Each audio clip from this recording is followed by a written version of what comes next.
1947. Britain thought the war was finally over. They'd survived Hitler's bombs, rationing, years of sacrifice. Then, February arrived and brought something worse than any enemy could deliver. The coldest February ever recorded in British history. A month so brutal it would nearly finish what the Nazis couldn't. Nobody expected this. Mid-January had been unseasonably mild, temperatures reaching 14 degrees Celsius. People walked without coats. Then January 21st hit, and everything changed. An anticyclone settled over Scandinavia, blocking Atlantic weather systems and dragging Arctic winds straight into Britain.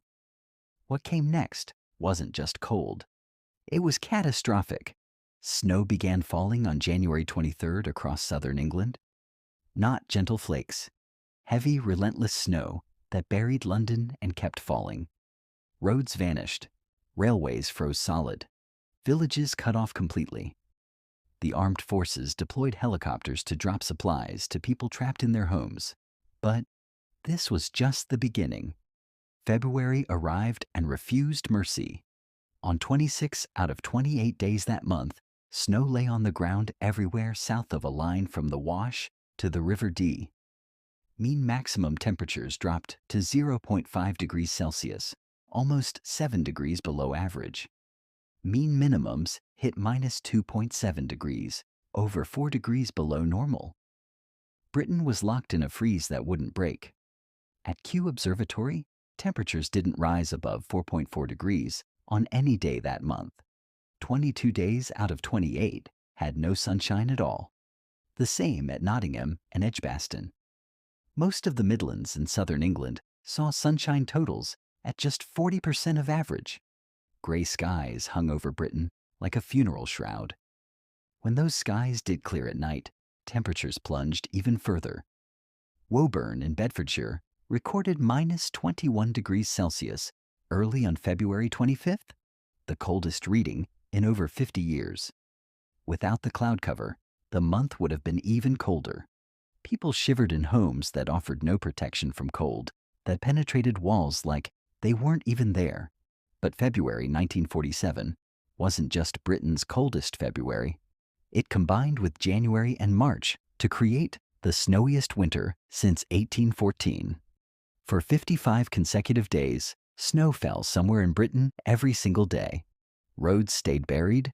Railways remained frozen. Transport ground to a complete halt. Britain was paralyzed. Most houses in 1947 had no central heating. You relied on a single coal fire if you were lucky. Families huddled in one room, trying to keep warm, while the rest of the house turned into an icebox. Your breath came out like smoke indoors. Ice formed on the inside of windows. Frost patterns so thick you couldn't see through them. Coal was everything. Without it, you froze. But the cold made deliveries impossible. Trucks couldn't navigate snow-buried roads. Coal sat frozen at depots and mines while families burned whatever they could find. Old newspapers, broken furniture, anything combustible. The smell of coal smoke hung thick in every street, a desperate reminder that survival meant keeping that fire alive. Then the fuel crisis struck. Britain's coal supplies, already depleted from 6 years of war, couldn't reach power stations. Roads blocked. Railways frozen.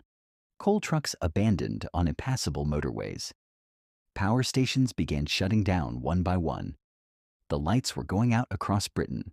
Minister of Fuel and Power, Emmanuel Shinwell, faced an impossible situation. On Friday, February 7th, he stood in the House of Commons and delivered news that shocked the nation. Industry in London, the Midlands, and northwest England would shut down completely. Electricity to homes cut to just 19 hours per day. Householders would have no power for 5 hours daily. Only essential services would receive electricity. The announcement came almost without warning. For months, Shinwell had been making confusing statements about fuel supplies, alarming one day, reassuring the next. Now the truth was undeniable. Britain was out of coal and out of options. The restrictions hit immediately. Half of Britain's industry shut down. Motor factories, Machine shops, textile mills, all closed. 4 million people thrown out of work overnight. Unemployment exploded from 400,000 to nearly 2 million in weeks. People queued for unemployment benefits by candlelight in offices with no power. Television broadcasting suspended completely. Radio transmissions slashed. Magazines ordered to stop publishing. Newspapers cut to 4 pages to save paper and energy. Street lighting banned.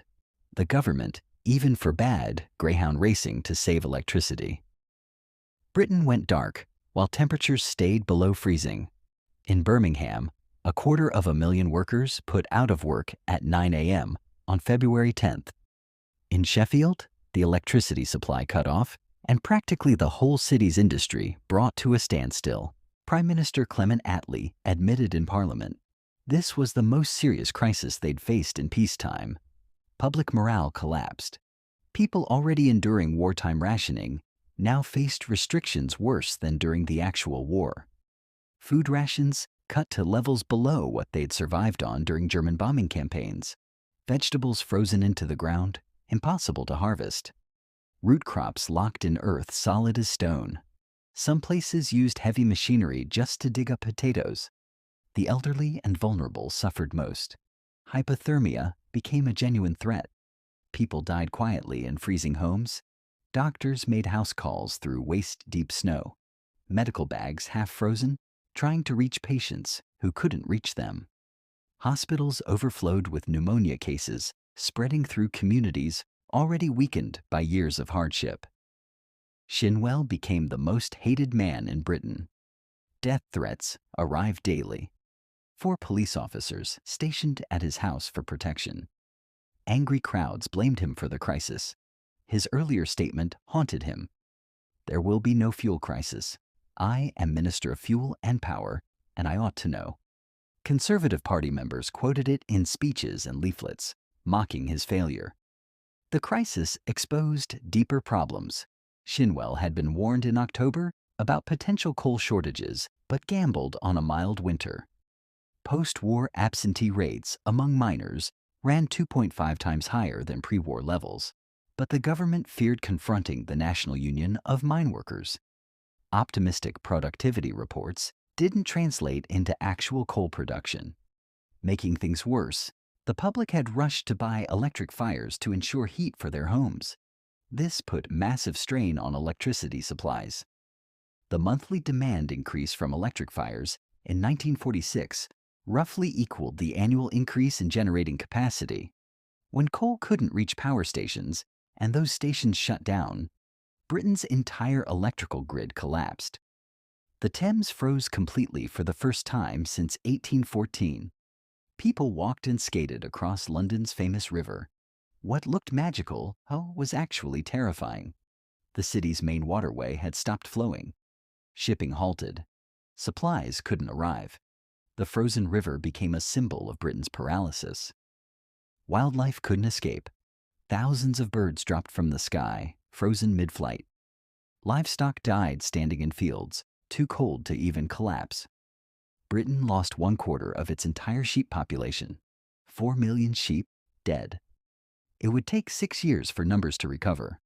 In Wales alone, a disaster fund raised over £4.5 million to assist farmers who'd lost everything. Western Scotland experienced bizarre conditions. Because of persistent anticyclonic weather, some normally wet areas had no rain at all. A completely dry February in Western Scotland was unprecedented. While the Midlands and southern England froze under grey skies, northwest Scotland enjoyed unusual sunshine. Nature's cruelty wasn't uniform. The winter devastated Britain's economy. By February, industrial output was already down 10% for the entire year. Cereal and potato harvests would fall 10 to 20%. Combined with livestock losses, British farming faced ruin. Recovery would take years. Then, March brought the final blow.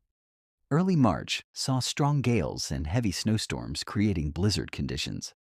Drifts reached 5 meters deep on the Pennines, 7 meters in the Scottish Highlands. Even Whipsnade saw 3-meter drifts on March 9th. A level snow depth of 1.65 meters was recorded at Ruthin in North Wales, the deepest snow ever recorded in an inhabited area of Britain.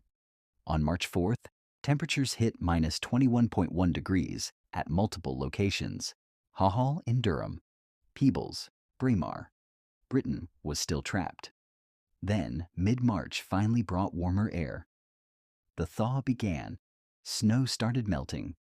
But the thaw brought catastrophic flooding. Melted snow ran off frozen ground that couldn't absorb it. Water poured straight into rivers faster than they could handle. Rivers burst their banks across 31 counties south of the River Ouse. The Thames overflowed. Central areas went underwater. Over 100,000 properties flooded. Homes that survived freezing now drowned. The flooding destroyed 70,000 acres of wheat and 80,000 tons of potatoes. The British Army and foreign aid agencies deployed to provide humanitarian assistance. In some areas, the Fen country resembled an inland sea. The floods added another 250 to 375 million pounds in damage, equivalent to over 12 billion pounds today. Britain had been hit with a 1-2 punch from which recovery seemed impossible. The political fallout was immediate and brutal. The Labour government, already struggling with post-war reconstruction, lost public faith completely. People blamed them for failing to provide basic necessities: food, heat, electricity. The fuel crisis of 1947 destroyed confidence in Labour more than anything else.